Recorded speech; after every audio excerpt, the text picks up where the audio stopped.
Special edition of the radio show with Mark Lee. And of course, we've got a good interview that we're going to have with an amazing author. Looking forward to hearing about their great book that they have written and what they've got going on in their life, some of the life lessons learned, and all along those kind of spaces. So it'll be a fun conversation had with Yvonne Zayer and all in that space. Hoping that I am pronouncing the last name right and definitely all in that kind of way. So definitely it'll be a fun and wonderful conversation and looking forward to it and learning more about this amazing individual who has written an amazing book and all in that space. So definitely looking forward to learning many of the things that they have going on in their life and all in that space. I know here in Durham, North Carolina, it's been very hot because that's where I'm based at. And all along those lines, I think we're hitting 95, might even be feeling like 100 and all in that space. So a lot of folks have been staying inside, enjoying the air conditioning and all in that kind of way. So how are things going in your part of the world and how are things doing in terms of the weather? Because I know it can be very hot on the West Coast as well, because there were those whole fires in Maui and around California and a number of other places. So we do know that the weather can impact us as well. So I was just wondering how your day was going on this particular Friday afternoon.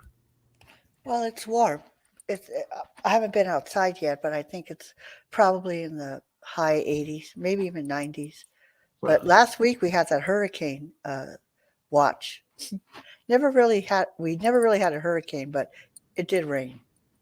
wow. And it was a serious rain from what I remember and everything. So there was And, definitely some they intense. said that, but it wasn't even a hard rain. It was like steady for like a day and a half, but I don't know, wasn't hard here. Well, that's good. I know here in North Carolina, we had some trees fall down, some power that impacted. I don't have any kids of my own, but I do have my two nephews, and they actually got, because they're in the year round as opposed to the whole notion of traditional, and they actually got a 5 day weekend because the storm came in. I think it was on a Tuesday, and they were out Tuesday till through Friday of last week, and then of course their usual Saturday and Sunday. So they got a nice little 5 day weekend, and I'm sure that they enjoyed having that break and having that opportunity to get that kind of uh, reprieve from school and everything. And I just recently learned because I was talking to a friend of mine that works in our school system that some of our more traditional school systems may be going year round as well. So that'll be interesting to see how that plays out and all in that life. One thing that I found really interesting about you, Yvonne, because like I said, and I mentioned earlier, you have written a number of books and some great books, and all along those lines was that you have been a student of philosophy and religion and spiritual healing most of your adult life. So I was wondering if you had any of that when you were a child as well, because I know that I went to a university in Milwaukee, a Jesuit university, and I have jokingly said that I think that I had two minors because I had the minor of poli sci with a degree in journalism. But I also, if you go to certain Jesuit universities or certain colleges, they require about 21 hours of philosophy and theology, and that is definitely what Marquette did. So as far as I'm concerned, you might as well say that there was a second minor with 21 hours of philosophy and theology, because that's about as much as some minors are. So I'm just thinking that I might have had a second minor. Can I ask you a question about that? Being a Jesuit college, did they actually insist that you learn about Catholicism, or was it just anything in?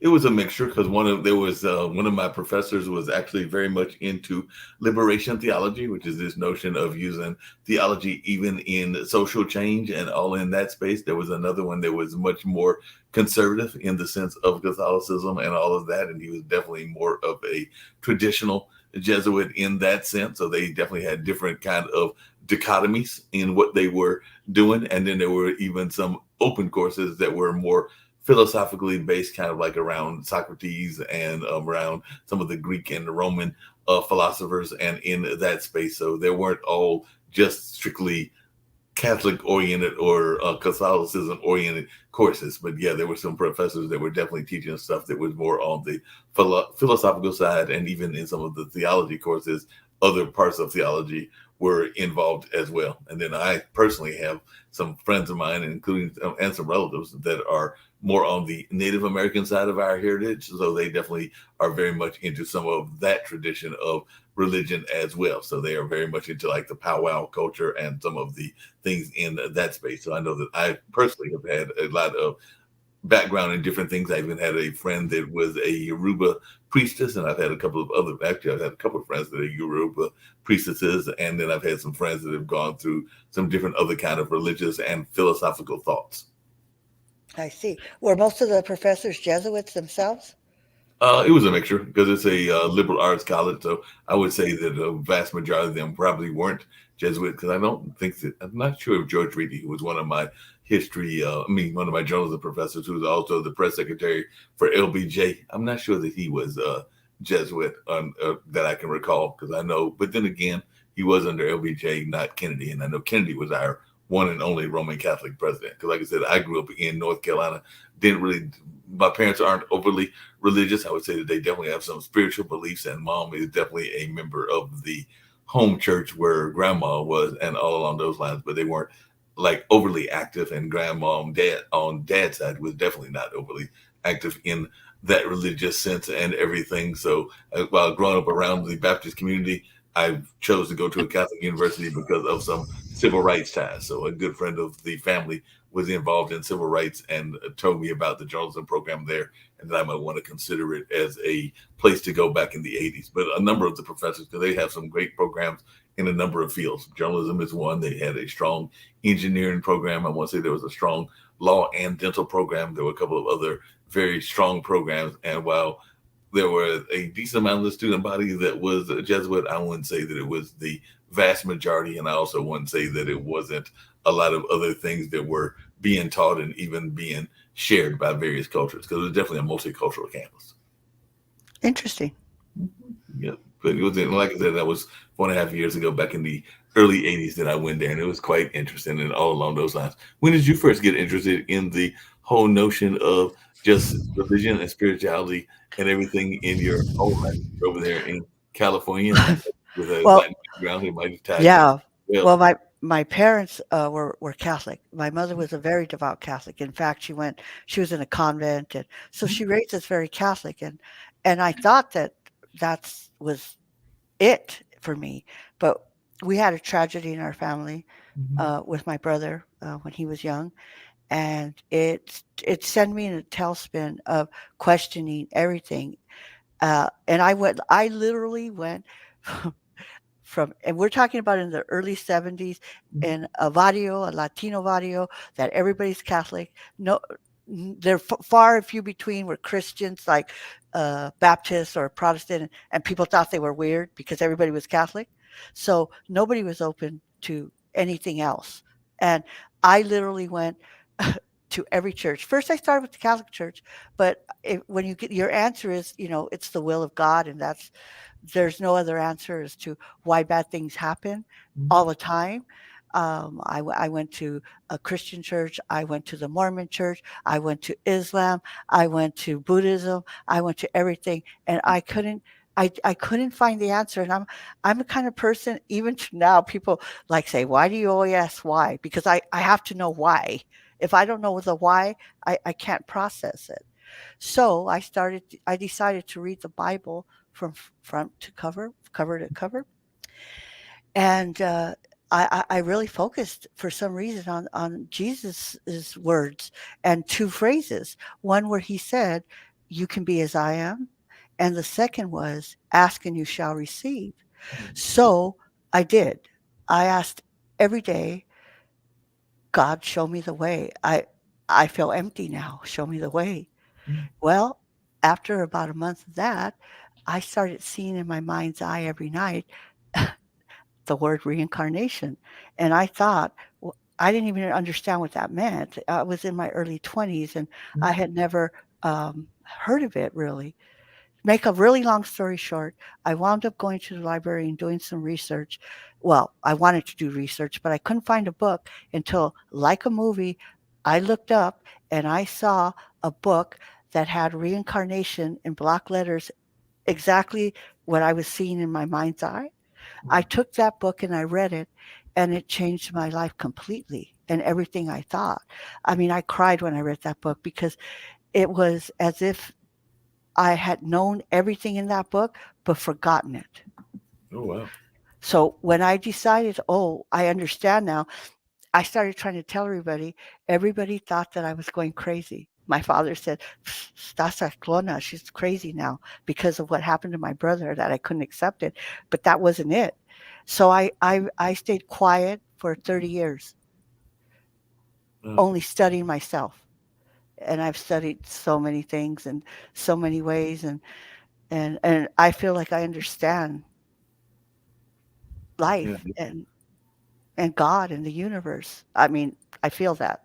I could be wrong, but Only time will tell, and definitely as we go through life and go through the journeys of life and even the next dimensions, I guess that's when we find out and everything. But you said something that was interesting to me because I remember a long time ago, my dad had invited both me and my younger brother over to come watch this documentary. I think it was a documentary on ABC. I can't remember if it was either Peter Jennings or Ted Koppel that was doing it.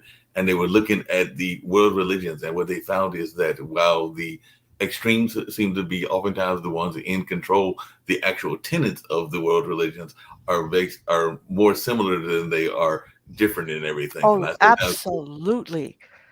Absolutely. It's almost like right in front of your face, but people don't want to see it. Like if you take Islam and you take Christianity, literally it's the same thing except for their problem is Jesus isn't God, or Jesus, God didn't have a child. They're missing the whole symbolic point of everything. It's they all go to the same place, just different ways. For me, I mean, and I hope I don't offend anybody. I don't believe in religion. I believe in the higher power of life, of the source of the universe. There isn't a God that sits there and says, "You're going to die in a war, and you're not going to die in a war. Your house is going to get burned down, but that house isn't." Really, that doesn't even make any sense to me. Oh, I'm sorry, to me. No, that makes a lot of sense and everything. I know that my dad, who is a visual artist, actually had a piece of artwork that was kind of this uh, renegade art that is kind of like displayed and everything. And it is actually to the point that you were just making because it was called Thoughts and Prayers. And it was literally using like the fire, the thing that you pull for the fire alarm and all along those lines. But was in it was the words literally thoughts and prayers because his notion is that a lot of time whenever a disaster happens, we automatically tell people we want to give them thoughts and prayers, and thoughts and prayers are important, and they definitely are something that we should be passing on. But the gist of the artwork was that a lot of times people need more than thoughts and prayers; they need some actual action and everything. So sometimes that is like giving empty platitudes and all in that space. So I think that was the gist of what the artwork was. Was there? Are you really truly doing what you should be doing in those spaces, or are you just kind of like saying it because it seems like the positive thing to say when sometimes if somebody was in a hurricane and they lost their house, they might need a actual shelter or they might need some actual food in their stomach and all along those lines. But definitely that was the gist of the artwork, and from what I'm hearing of your philosophy, it sounds like you would have a similar type philosophy that we need action and not necessarily just the accolades or the kind of simple words and everything. Yeah, and I take it a step further to say, like, if there's 2 people and both families are good families, why does one family get hurt or devastated and the other doesn't? Is that the choice of God, or what is it? And that's how I felt. What started me on my journey was why? Why do bad things happen to some people and not others? Yeah. Why? Yeah. And speaking of that, I know because speaking of people in the family, my brother works with a lot of kids that are quote unquote at risk kids and all along those lines. And of course, a number of them have been either incarcerated or lost their lives because of gang violence. And I know Mhm, that you even make a mhm. connection between the supernatural fantasy books and the true life stories of gang violence, which I know take place both in California, Texas, and even here in North Carolina. So I just wondered if you could share with our readers and our listeners some of the concepts of how they are related. Okay, so when you live in a neighborhood that's infested with gang violence, you have tragedies, everyday tragedies in families, good families, bad families. Uh, my connection to it was because there was so much of that going on when I was young. I took solace in reading fantasies, and fantasies took me to a world of magic and wonder, and it took me away from from the everyday true life. But when you get to thinking and writing, okay, I'm going to talk about the book for 1 second. Yeah. I wrote that book, but I feel like I didn't really write it because I started to write it and then I just kept writing. I didn't have a draft. I didn't have an idea. I just wrote it. After I wrote it, I would read it and think, I don't even really remember writing that. And why would I write that? The book turned out to be about energy because the whole point of life is energy. Energy is everything. And what you think, what you speak, what you see, what you hear, it all it all accumulates to a certain type of energy. And in my book, it winds up being it's supposed to start it started out as a silly werewolf book and it ended up as a book about energy Yeah. is what it ended up to be. So, I mean, being in a gang is like being in a country.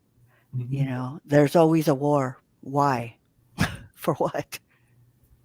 How much of the stuff that you think that we see in books? Because I'm thinking about like the not just your book, but the classic werewolf stories and the classic Dracula stories. I used to be a fan back in the day of True Blood and a number of other things along those lines. But how much of those things do you think we are seeing played out in reality? Because I sometimes think that some of the things that are quote unquote fantasy might even be real life. Because I know that even during the pandemic, there were a number of people that felt there were a lot of people that were walking around in almost like a zombie-like state because they were concerned about what was going on and didn't really know what to do with their lives, and it become kind of listless. And I know that there are people that will even say that even before the pandemic, folks used to regularly go to work or whatever their work was, not really having a passion about it and really just kind of like going through the motions of a life and everything. So I know that there are those classic stories, whether it's the werewolf one or whether it's the vampires or whether it's a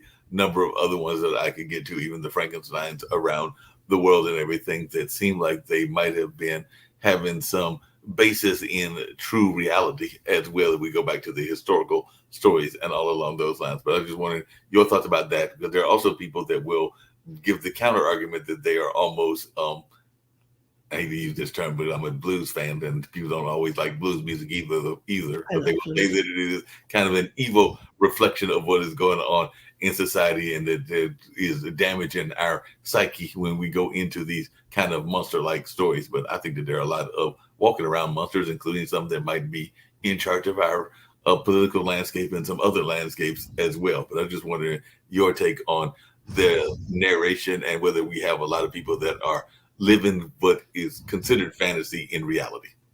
Well, okay, that's a very loaded question, and so many people could get so offended at my real thoughts. But I'm going to start by saying this: absolutely, that these books, the reason that so many people like them, it's just the same thing as Star Wars Mhm. and the Lord of the Rings, is because it is a reflection of us. We all have a dark side. Right. Some of us choose to follow that. Some of us choose not to, but everything is polar. I believe that the amount of ability a person has to be good, they have equal ability to be evil. And the evil person that's evil has the equal amount of ability to be good. We all have that because we're all polar and we're all energy. Which one do you choose to use? So when you read a book and you read about the monster, have you ever noticed that most monsters do have a redeeming quality? Mhm. Well, in my book, they do.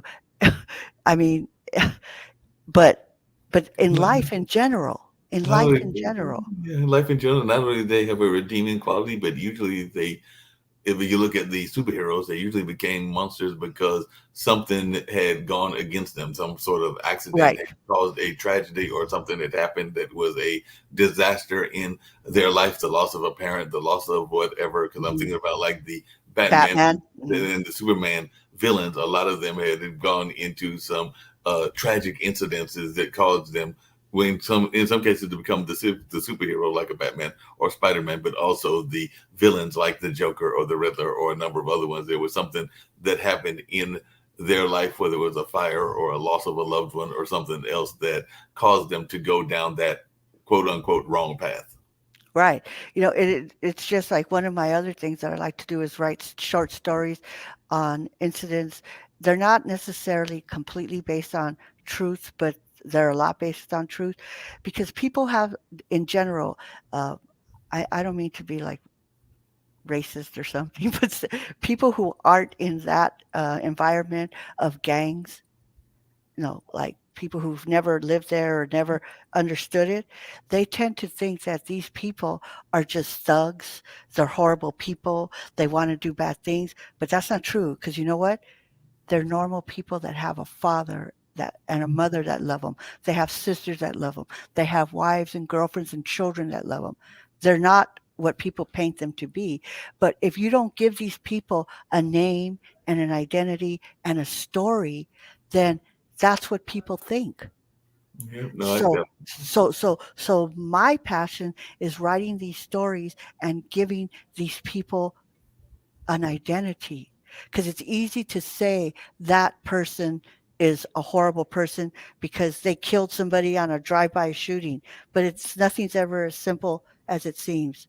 no, I definitely agree with you in that. One thing I was curious about, because like I said, you definitely grew up to some degree in that kind of environment and everything, is what do you think? Because it sometimes amuses me, that doesn't always amuse me, when some of the people that become celebrities in that sense, they kind of like tell their own narrative, but the narrative may not always be factual. Like I've heard that some of the successful, and I'm not saying all, because there are some that definitely grew up in that environment, but there have definitely been some successful rappers and some successful rock artists that talk about the hard life that they led and everything, but then you find out that they led more of a middle class life, and if they had actually been thrown into Compton, they might not actually survive. And I was just looking to put it that way. Well, I feel that that's like it's not exactly survivor's guilt, but Right, it's kind of like they wish that they had gone through that so they right. could prove their merit and prove that that they came out good. But sometimes it's not as easy as it seems.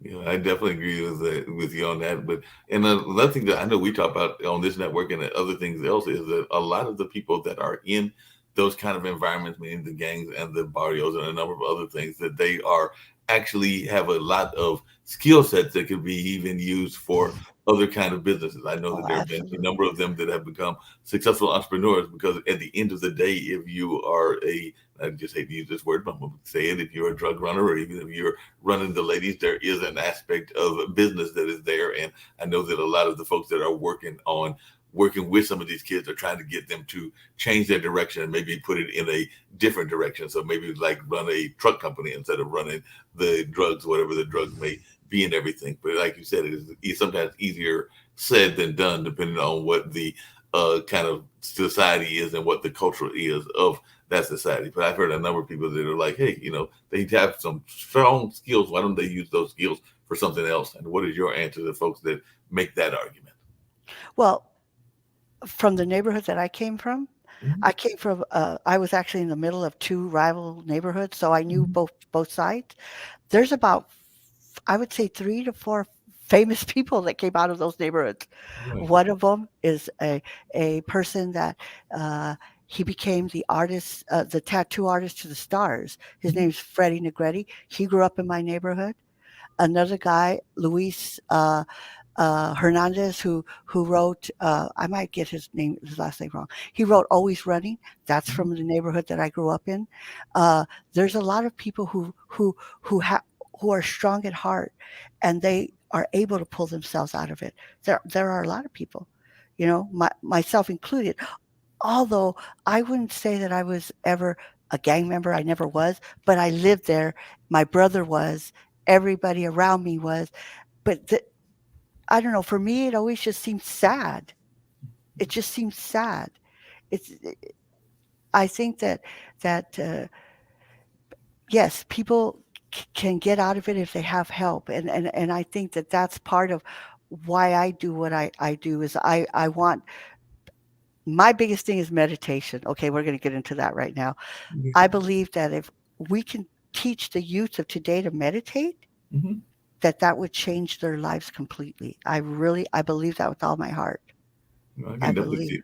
Yeah, I can definitely see meditation being very strong and everything. And I also think that sometimes if you are bringing your truth into creativity, that is also something that is very important for people to do as well. I've got a couple of friends that are playwrights and authors and a number of Mhm, other things in that space, and they sometimes will bring their journey into their stuff. I've got a friend of mine who is a funk musician, and he sometimes talks about spiritual funk because he's actually added some spirituality into that style of music that he does and all along those lines. And I've definitely got some friends that have written about social issues in their plays and in their books and even in some cases their music as well. So I know you've got a play. I know you're a playwright in addition to mhm. being an author. And is Brother actually based on your own brother, and how much of that is factually based, and how has the success been of that book?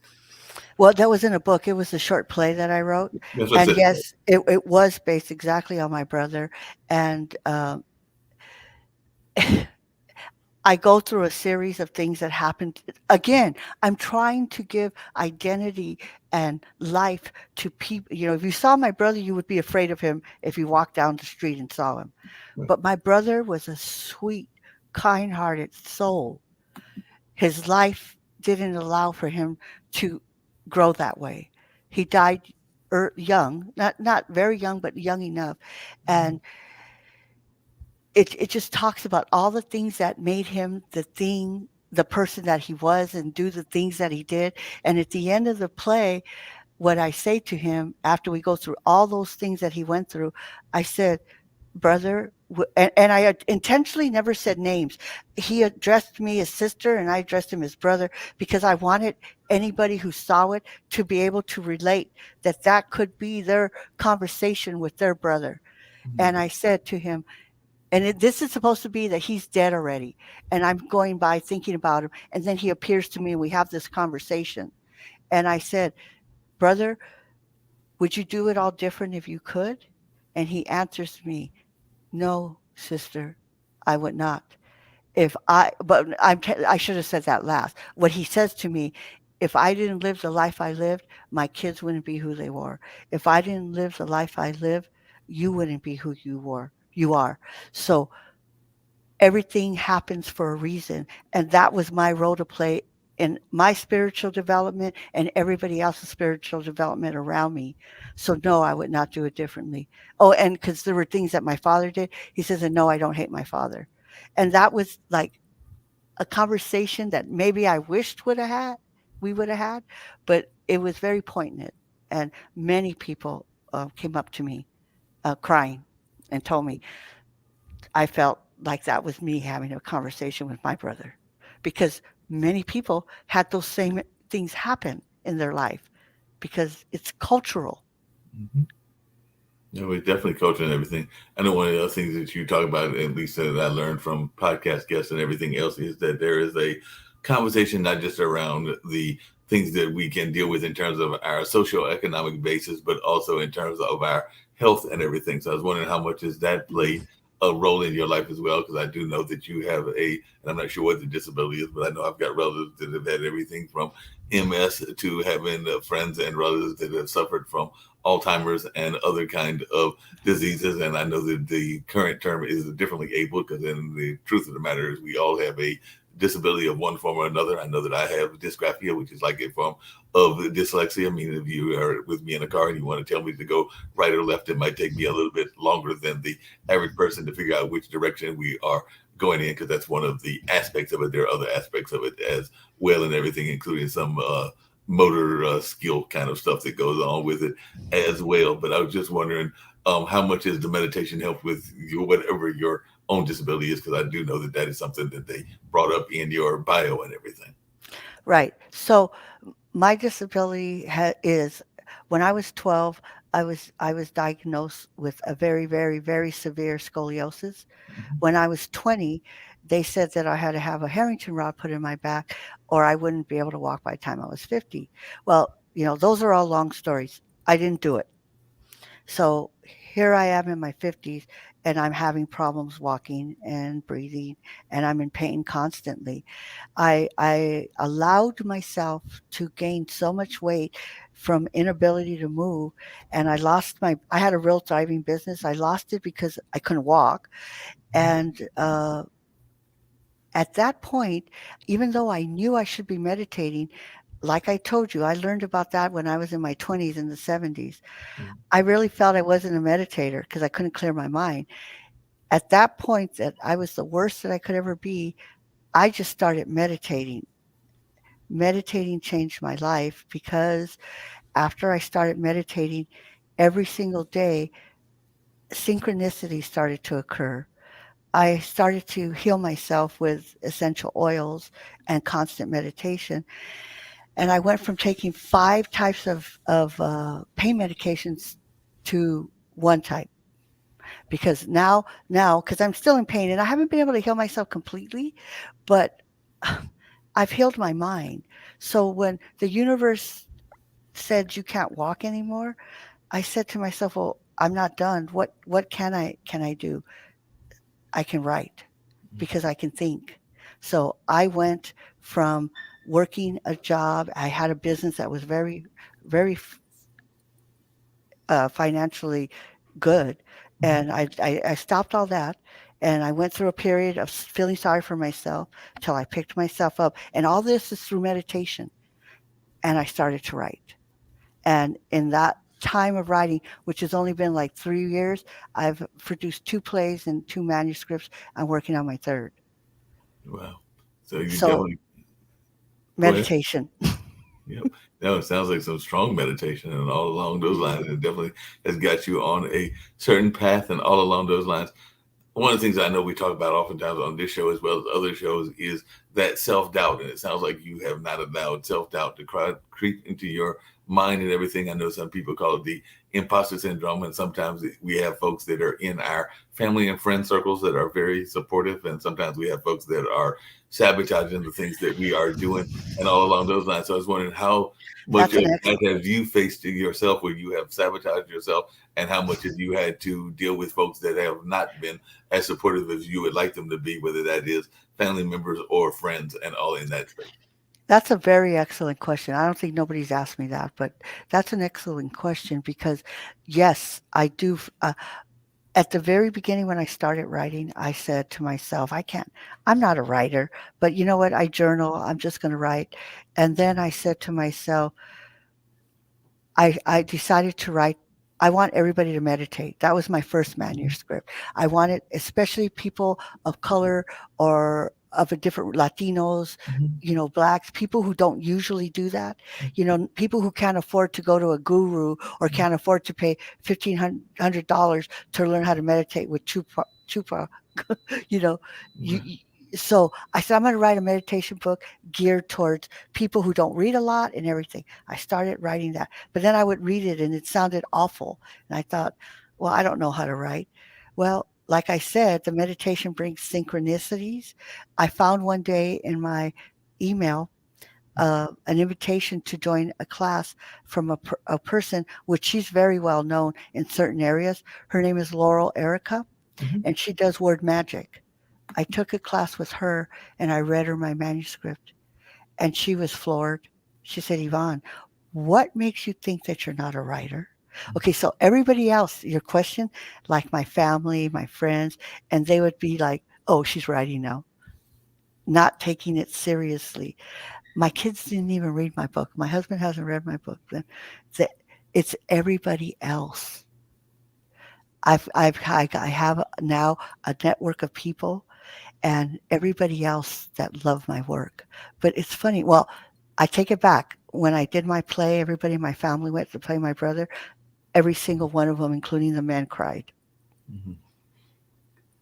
That's So, amazing. Along those same lines and everything, as a author, and I know a lot of times people are trying to find advice from folks that have gone through similar things, whether that's a hardship or whether that's health issues or a number of other things. But what advice would you give to somebody today? So, what is something that you learned as a adult that you wish you had learned as a kid? So, if you were to go back and talk to the younger version of yourself, what kind of things would you tell them, and what kind of things would you tell those young people of today? Because a lot of them, I think, are trying to figure out their next steps, and it hasn't helped that we've been in the middle of all kinds of crisis, everything from right. 9/11 if they're in their 20s on up to their pandemic to a number of other things. I personally think that that's why a lot of our kids, and I, even though I don't have any, I do consider my nephews to be part of my next generation that is on the way, and all along those lines, and even the kids of friends of mine that I sometimes mentor and everything, and I do hear them talk about the suicide aspect, and a lot of them are considered, and Mhm. I think way too many of them are considering it.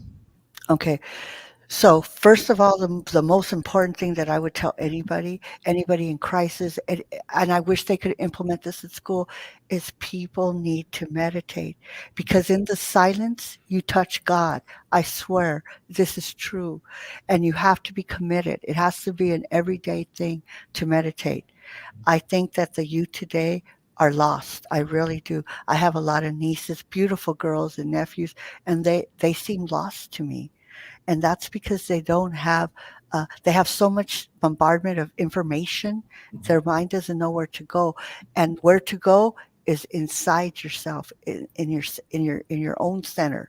And that's what we have to teach our youth, is they have to center themselves within themselves, because guess what, all the answers are there if you take the time to silence your mind and hear it. No, I I definitely hear. I w- w- definitely hear what that you one said, but I definitely want to hear more of what you got to say. But one of the things I was curious about, and it might even be where you were going, is that I was on another podcast with some friends of mine recently, and we were noticing how much stuff is out there that is artificial. Because you just mentioned what the kids are going through, and everything along those lines. I mean, you can even get your own artificial pet. I mean, some people are even getting artificial relationships and well, all it's a of this kind of distraction. space. And I'm wondering, isn't that kind of part of the problem? Is that there isn't enough natural things and enough Oh, reality that people are absolutely. actually being in touch with. Okay, if you're distracted, what's distraction? The phone, Mhm. watching TV, listening to crazy things on the internet. All those are distractions that keep people from really thinking and going within. We have to go within. That's the key. That's the answer here. I'm working on developing uh, to have healing circles for the youth. I don't even want to get paid for it. I just want to do it. And I want to invite whoever wants to come because, you were in a Jesuit church, University. university. So I think I don't have to tell you. Ritual Mhm, is a way to focus and funnel energy. mhm. And when you make a ritual for a certain intent, it just makes it that more powerful. So my intent is to make ritual healing circles for the youth so they can focus themselves on going within and healing. Mhm. And that's really where I want to go with it. I mean, I do love my fantasy books. I know on all my podcasts, I never talk about my book. I always talk about this, Well, you that's know. a problem. The fantasy, well, I was going to say, but part of the intent, it sounds like you're also wanting to have the fantasy books go to a certain direction and everything. And I find a lot of the Well, it fantasy is. books, and I find a lot of fantasy books are actually more like we just mentioned earlier. They're morality tales. A lot of people were very Mhm. much in the African American community fans of the whole notion of Black Panther and Wakanda Mhm. Forever and all along those lines. But if you follow those stories, there was a lot of narration about a number of things, including some cultural differences. Because I do remember one of the groups, I think it was a group from the water, was more Latin based and everything. And then, of course, the Wakanda kind of folks were more African American kind of centered and all along those lines. And then you think about the newer ones that have been out recently as well, like warrior king, which is definitely talking about a true group of folks that were true warriors, that were women warriors. And I think that sometimes we dismiss women as only being nurturers when there have been some great stories, whether it's Warrior King or whether it's the Wonder Woman, that are about warrior classes that are there.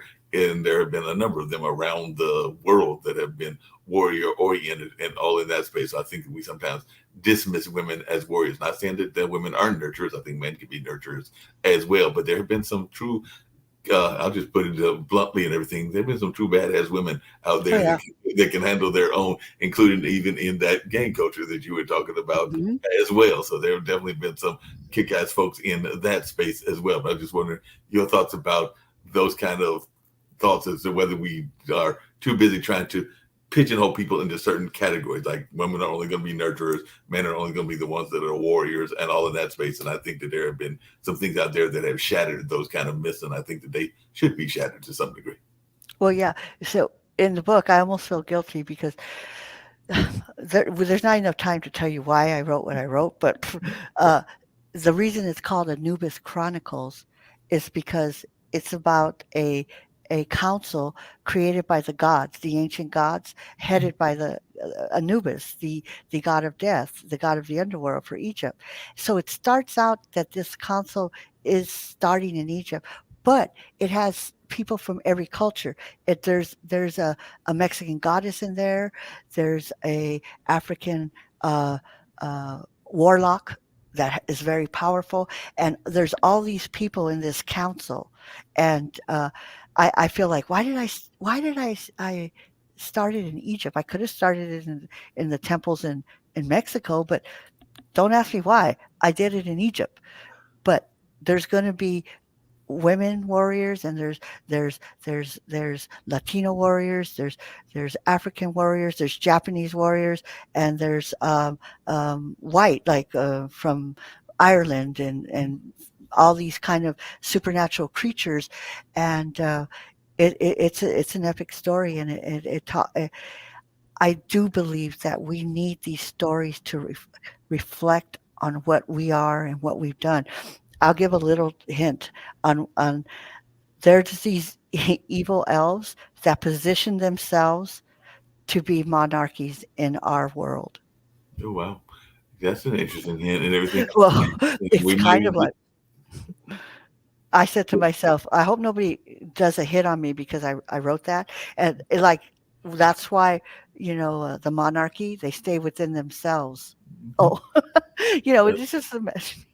no, that's interesting you say that. I was just wondering, and we're going to wrap up shortly and everything. I've thoroughly enjoyed this conversation. We'll have to continue this later on and maybe even have a part two and all along those lines. But one thing that I was curious about is, do you think that we pay enough attention to the connection we have to our ancestors? I know it's very important to No. the Latin culture and a number of other cultures, because I sometimes think that there are things that they taught us, and I'm going to use Mexico as an example, that we have not fully understand, because it is my understanding, and I do not claim to be a 100% environmentalist, meaning knowing all the ins and outs of science, even though I try to do environmental things on my own and everything. But if I look at the irrigation that the Mayans had, and maybe even the Aztecs, speaking of Mexico and Peru and all of those areas, I don't know that we have fully understood how those things were created and how effective they were. Just like I don't think we've totally understood how, one, the pyramids were created, and two, how they were still standing to this day and everything. I mean, they've got folks that are theorizing that it might have been outer worldly, but I personally think that it was good old folks here that has had some amazing ingenuity, and that we haven't tapped into that ingenuity as much as we probably could and should. But I was wondering your thoughts about that. Well, they say we only use 5% of our brain. I Exactly. mean, and I believe it. There's a lot of evidence to prove that we're capable of a tremendous amount of things with our energy. I can't remember the exact numbers, but one person is capable of producing, I don't know how many kilowatts of energy. It's like a ridiculous amount. People should look that up. How much energy can one person produce? Electrical energy, and it's a lot. So yes, there's we're still learning about ourselves. We're still young, and that's why we have to go within. I'm not gonna. I can't say too much. As you go within, you know that when do you meditate? I try to meditate or at least do some self meditation. I don't know that I do it in the traditional sense of like the ways that it is trained meditation, but I know that when I wake up in the morning, I try to reflect on the day ahead, but also the day past. And there are times that I will take some quiet time, and I am a big fan of going out and observing nature. To me, that is meditation time as well. Like I'm going to sit there and might even reflect on what's going on, and sometimes it might even be to that story book kind of mentality. I know that recently I was, because I get around by mass transit, and I was at a bus terminal, and there was a black cat that was out there much further from me and not crossing my path or everything. But I was thinking to myself, the whole stories around one, what was the black cat doing there, and what was the black cat's have kind of like having was it symbolic of some things going on in Durham when he was probably just looking for food, because there has definitely been a whole nest of birds that hang out around there as well. And this was late night, so the birds had already gone. And I also know that there are some vermin types. I just believe it that way. You can figure out what the vermins are and everything that he might have also been hunting, and that would definitely be at nighttime. So they're just reflecting on what I see nature wise is very much meditative to me as well. Is the long and short of what I'm trying to say. Well, the reason I asked you that is because when you're meditating and you fall into the silence, you get answers, literal answers. But the thing is, and I'm not the only one who says it. Anybody who's an avid meditator says it. If you get an answer to a question, or not even a question, but you get some kind of divine truth, if you don't get up and write it down Mm-hmm. that minute after you finish meditating, it's gone. It's Yeah, it's the really same thing. Yeah. strange. It's very strange phenomena, but it's gone. So Yeah, you it's the have same thing that happens with dreams, which frustrates me because I do know that sometimes I will get messages from dreams, because I definitely think that sometimes they might be ancestral connections, or they might just be yes. something from my dreams. And sometimes I try to write them down when I wake up and reflect on them later in part of the meditation. But there have been a number of times that I have, Mhm. gone back into the busy nature of the day and then forgotten what the dream was, and there might have been a message to the dream that I might have missed because I didn't write it down. So I do think Right. that you do need to write down, because a lot of times the messages are being sent for a reason. Yeah. So you have to have like a folder, a journal to do that with right after you meditate. You know. Yeah, I definitely agree. Well, this is, like I said, been a fascinating conversation. I know that I've got to get ready to go to this other meeting, but one thing I get all my guests to do, and I definitely hope that you will come back in the near future, because sometimes there can be anywhere from an hour, and this has been close to like 50 minutes or something like that, Yeah. to an hour and a half to 2 hours. Is if you would tell folks, I'm gonna get off the screen for a second and everything, how you can be reached as much as you want to tell about the books and everything. And one of the things that I get to all my guests to do is tell their, and you've been doing a lot during the course of our conversation, their personal message of hope and healing for the universe and for the world, because we are heard in a multitude of countries. I've heard as many as 175 to 200 during the course of the weeks after the recording, and all in that space. So, and in this time that we are in, anything that I can do to help make the world a better place is something that I try to do on my own personal journey and all along those lines. So if you want to give a message of hope and healing, as well as how folks can reach you and anything that you want to share about the book. Absolutely. So I want to show you my book. This is my book. It's the Anubis Chronicles. You can reach me at my website, which is my name, YvonneGarciaZaire.com, or that's also my email, YvonneGarciaZaire@gmail.com. And my hope and my wish is that everybody meditate, go within. All answers are within you.